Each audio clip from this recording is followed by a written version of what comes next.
Hola, estamos en la semana número 3 del día lunes de nuestro estudio Nuestra Eternidad Segura.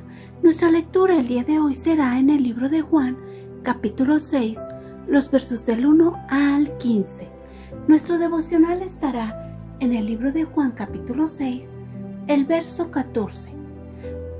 Vayamos a nuestras citas y dice: Después de esto, Jesús fue al otro lado del mar de Galilea, el de Tiberias, y le seguían gran multitud, porque veían las señales que hacían los enfermos. Entonces subió Jesús a un monte y se sentó ahí con sus discípulos.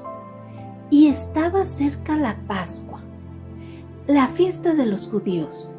Cuando alzó Jesús los ojos y vio que había venido a él gran multitud, dijo a Felipe: ¿De dónde compraremos pan para que coman estos? Pero esto decía para probarle, porque él sabía lo que había de hacer. Felipe le respondió: 200 denarios de pan no bastarían para que cada uno de ellos tomase un poco. Uno de sus discípulos, Andrés, hermano de Simón Pedro, le dijo: Aquí está un muchacho que tiene 5 panes de cebada y 2 pececillos. Mas, ¿qué es esto para tantos? Entonces Jesús dijo: Haced recostar la gente. Y había mucha hierba en aquel lugar, y se recostaron como un número de 5,000 varones. Y tomó Jesús aquellos panes, y habiendo dado gracias, lo repartió entre los discípulos, y los discípulos entre los que estaban recostados. Asimismo los peces, cuanto querían. Y cuando se hubieran saciado, dijo a sus discípulos: Recoged los pedazos que sobran, para que no se pierda nada. Recogieron pues y llenaron 12 cestas de pedazos, que de los 5 panes de cebada sobraron a los que habían comido. Aquellos hombres entonces, viendo la señal que Jesús había hecho, dijeron: Este verdaderamente es el profeta que había de venir al mundo. Pero entendiendo Jesús que iban a venir para apoderarse de él y hacerle rey, volvió a retirarse al monte él solo. Amén. Palabras claves. ¿Qué vieron estos hombres? ¿Quién hacía las señales? ¿Qué pensaron de él? Viendo señales, había Jesús, el profeta. Hoy el estudio es enriquecedor. Nos trae información de que estaban en un lugar. En el verso 1 nos dice que estaban al otro lado del mar de Galilea, el de Tiberias, a un lado de Cana y de Nazaret. En el verso número 2 observamos que era una gran multitud. Esta multitud seguía a Jesús, y la razón por lo que lo hacían es porque veían que él hacía señales a los enfermos. Y así como vimos la semana pasada, observamos esta fuente inagotable de agua viva que dio de beber a toda persona que estuviera sedienta. En este verso 3 observamos este pan. También observamos que subió y se sentó con sus discípulos en el monte. Y esta es una instrucción. Y en el verso número 4 nos informa acerca del tiempo. Dice que estaba cerca las fiestas de los judíos, las Pascuas. Y como tú te podrás recordar, que observamos que había transcurrido un cierto momento. La última vez que hablamos de las fiestas de las Pascuas fue en el capítulo 2 de este mismo estudio. Así que Posiblemente había pasado ya un año y estaba ahí sentado con sus discípulos cuando él observó una gran multitud. En el verso número 5 observamos que no eran 5 o 10 personas. Esto quiere decir que era una cantidad más que considerable. También observamos esta pregunta que Jesús les hizo a los discípulos, en particular, aquí dice que a Felipe, y Jesús sabía exactamente lo que él tenía que hacer y cómo hacerlo.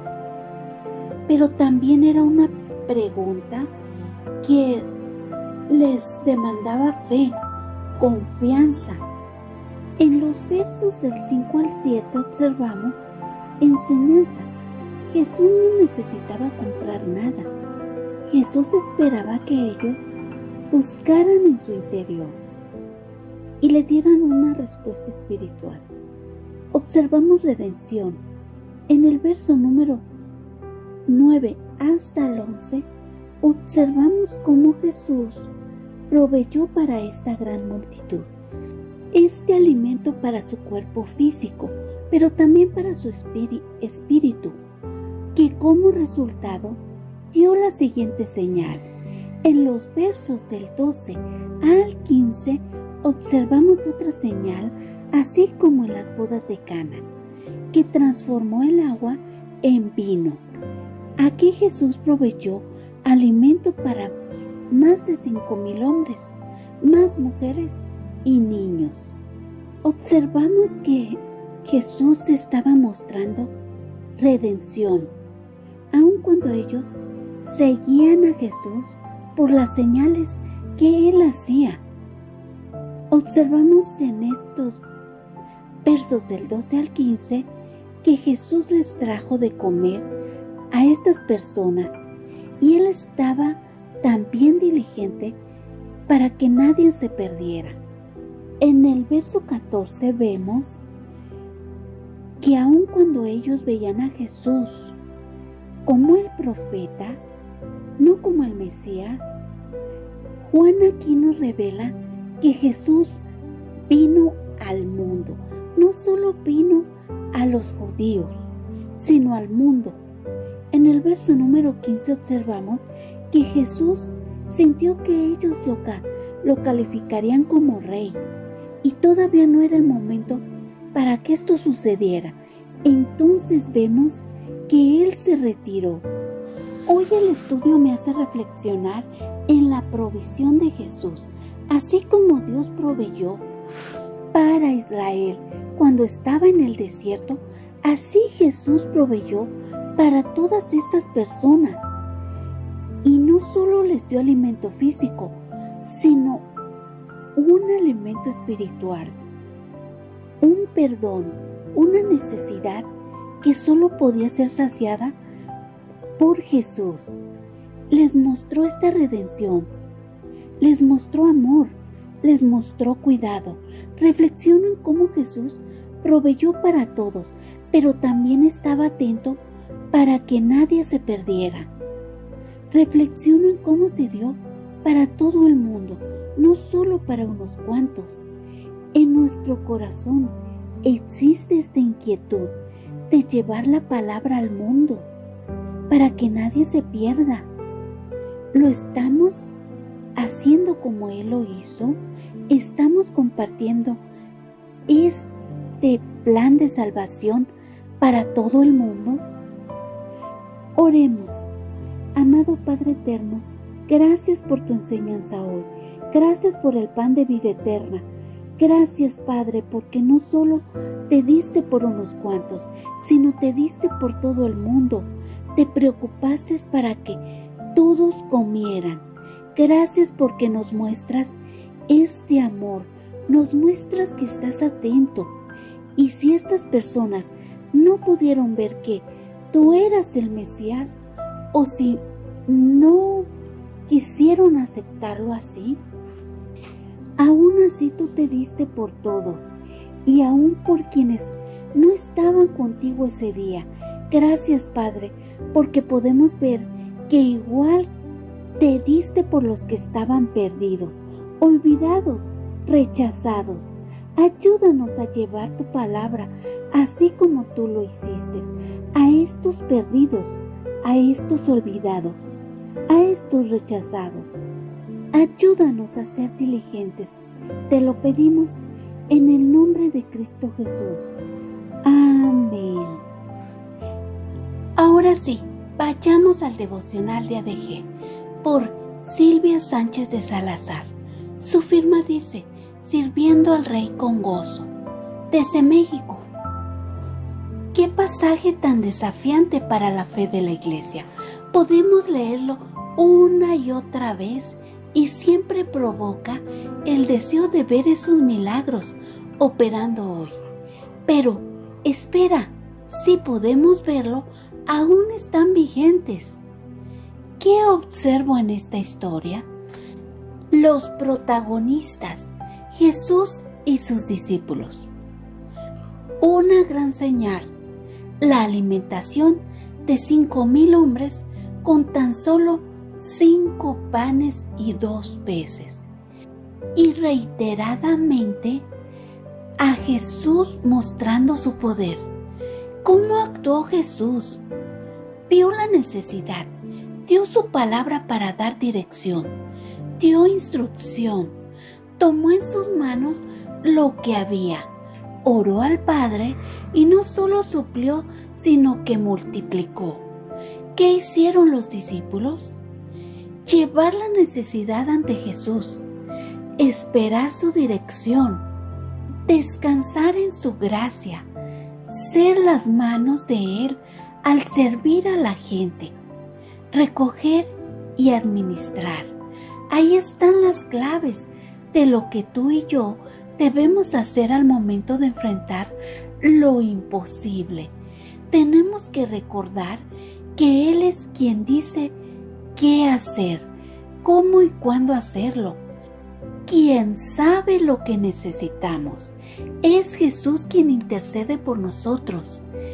Él guía nuestros caminos, cierra las puertas, suple necesidades y multiplica lo que somos o tenemos cuando lo dejemos en sus manos.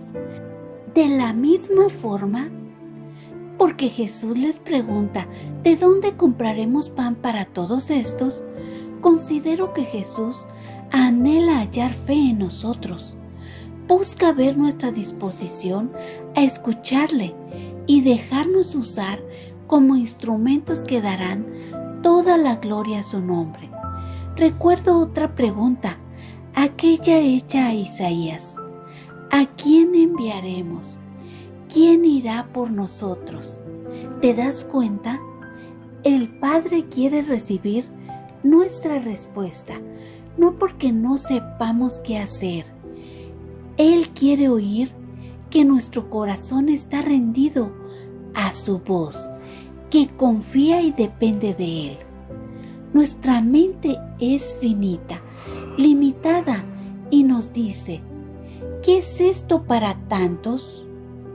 Esta siempre va a los números, a los hechos, se mueve en lo terrenal, pero puesto los ojos en Jesús, junto a esta pequeña provisión, suceden las cosas sobrenaturales. En sus amorosas manos todo es más que suficiente. ¡Aleluya! Pero el hombre natural no percibe las cosas que son del Espíritu de Dios, porque para él son locura y no las puede entender, porque se han de discernir espiritualmente. En cambio, el espiritual juzga todas las cosas, pero él no es juzgado de nadie. Porque quien conoció la mente del Señor, ¿quién le instruirá? Mas nosotros tenemos la mente de Cristo. 1 de Corintios 2, 14 al 16. No sé si aquellos que dijeron, ¿verdaderamente este es el profeta?, entendieron quién era el que estaba ante ellos. Pero mi oración hoy por ti y por mí es que podamos conocer al Dios de lo sobrenatural. omnipotente, inmutable, que rompamos con todo molde nuestras mentes y prosigamos a extender este reino en la guía del Espíritu Santo que operó en Jesús. Amén. Gracias, Dios los bendiga.